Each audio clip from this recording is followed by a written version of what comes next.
My name is Dr. George Yacus. I want to talk a little bit about my military service. I think military service is important for someone who is going to be a congressman in the U.S. House of Representatives. Next to me I have my shadow box, which reflects my commissioned service from June 1974 through August 1994. And of course I have a military cap and my sword as I finished in the military as an 05 the rank of commander. I want to go through my history a little bit, let you know about my military service and how it may be relevant to you as a voter.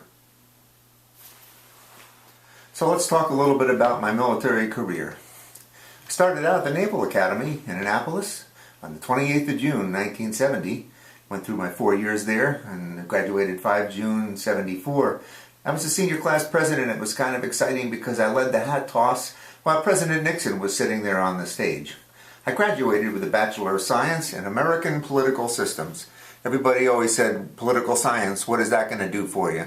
Well, that's exactly the career that I'm looking at right now, so I'm kind of excited that I liked it right from the start. I went through flight training as a naval officer, September 74 to November 75. Started out with a T-34 Mentor. Here I was, a 21-year-old kid flying planes. And then they put us in the T-28 Trojan, which was a huge plane with over 1,400 horsepower and a huge radial engine. So again, as a young man, really flying some pretty heavy-duty equipment. We went to the South Whiting Field, where I learned helicopter flying with the TH-57 Jet Ranger. Now they call it a Sea Ranger, made by Bell Helicopter. And then we went up to its big brother, the TH-1 Lima, which is Iroquois, which is very much like the Huey that you see in a lot of the, it was Vietnam, post-Vietnam era, so we were flying, some of the Hueys even had bullet holes in them that we had at the training command. My first duty station was going to NAS Guantanamo Bay, Cuba. I went upscale to the twin-engine UH-1 November. I was the avionics officer there at the Naval Air Station, and then later became the legal officer. Also got an opportunity to fly the HU-16D Albatross. Didn't do any water landings, but we would take this aircraft and we would go down to Jamaica and over to Puerto Rico, so it was very exciting flying this old Grumman aircraft. You could see here when I was in GTMO, that's my Jeep. I'm driving in the annual, I think it was the 4th of July parade. And I had my mom and dad visit me there, so that's just a picture to show that I really was in Guantanamo Bay before it was cool. From there I got orders to sea duty on board the USS Dubuque, the LPD-8, and I was the aviation fuels officer and a flight deck officer. I was really proud to be able to qualify as both the officer of the deck underway, driving this ship all around the South Pacific, and to be qualified with my surface warfare officer qualification. So I had both my aviation wings and what we call affectionately our water wings. From there I had duty at Helicopter Antisubmarine Squadron 9, HS-9. I made helicopter aircraft commander. We were on one of the longest deployments at that time, 144 days at sea. We went to the Indian Ocean, and I was on board the night that they launched that Iranian hostage rescue mission, which was very exciting.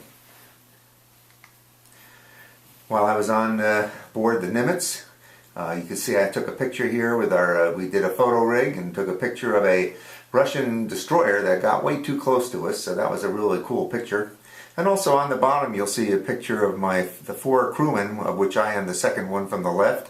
We actually rescued an F-14 crewman that had to eject in the Indian Ocean. I also helped do a drug bust with the Coast Guard in the Caribbean as well. I think they captured 20 tons of marijuana. So there was some exciting, exciting opportunities being aboard vessels at sea. This is the SH-3H Sea King. I have over 2,000 hours in this aircraft.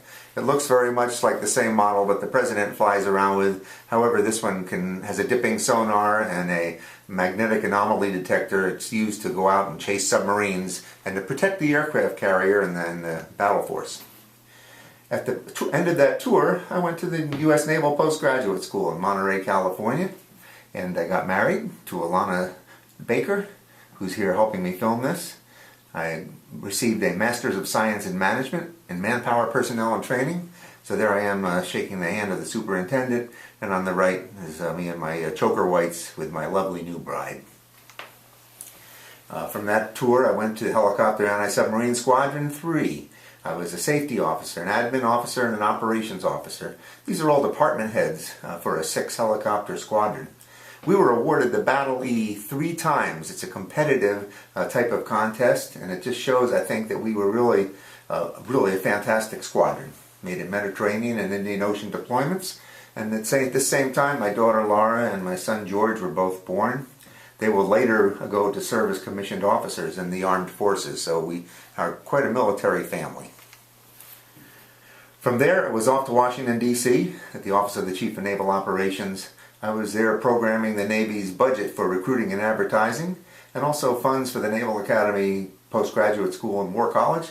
I got a diploma while I was there from the Naval War College, and I ran my first U.S. Marine Corps marathon in '83. I've actually completed 7 marathons.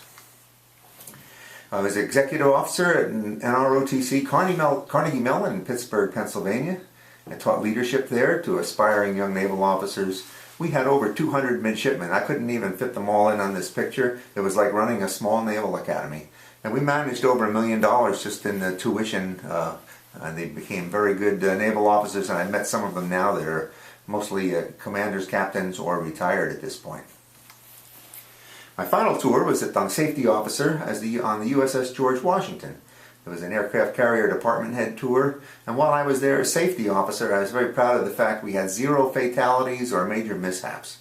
I received the Meritorious Service Medal. I retired as an 05 after 20 years in naval service. So I tell you all this as a voter because I think the relevance is that a congressman should know something about military service before they commit America's sons and daughters to armed conflict. I think a congressman should be able to represent military constituents and know what their problems are. I think a candidate should be able to demonstrate reliability, trust, and the capability to lead people and responsibly manage funds and property. And I believe that I am the best choice for the Virginia District 3 among the candidates. Thank you for listening. One more disclaimer in the interest of accuracy. I made a mistake. My first Marine Corps marathon was in 1987, not 1983. Thank you.